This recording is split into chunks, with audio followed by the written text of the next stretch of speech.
So we've planted our tree or hedging plant at the right depth. We've got the roots below, shoot above. There's a cane now to support the tree guard and the tree. And we're going to we're going to wrap our spiral around just to protect that young hedging plant. The guards are going to actually help to insulate the plants over the winter and help to reduce transpiration loss a little bit as well as when they come into growth in the spring.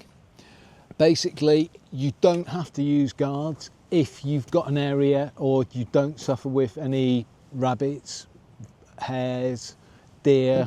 They're the key ones really that would love to come and have a nibble on any new planting.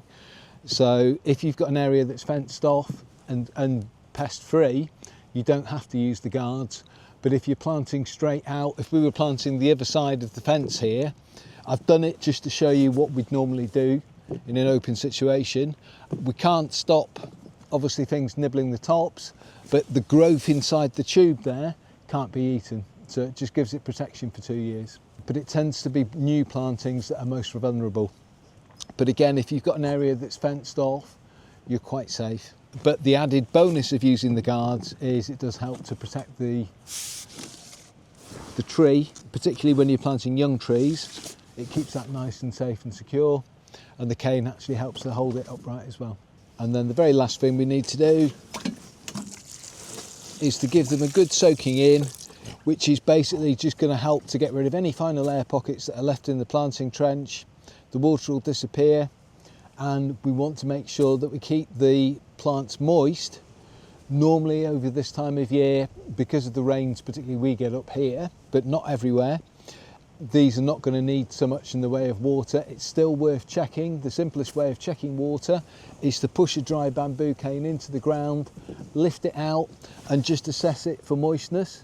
So ideally you want the bamboo cane to be moist down to about 10 to 12 inches deep.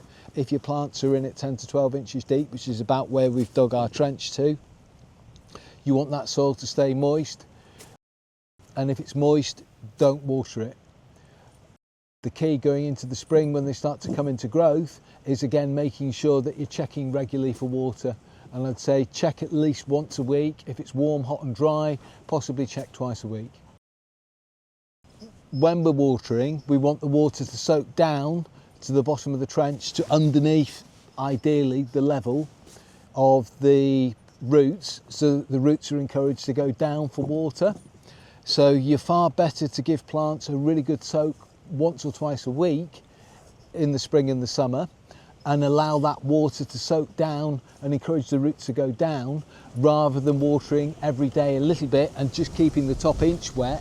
What we want is a nice good depth. You can see I've just pushed my finger in there. It's muddy, nice and deep. There's plenty of moisture in there.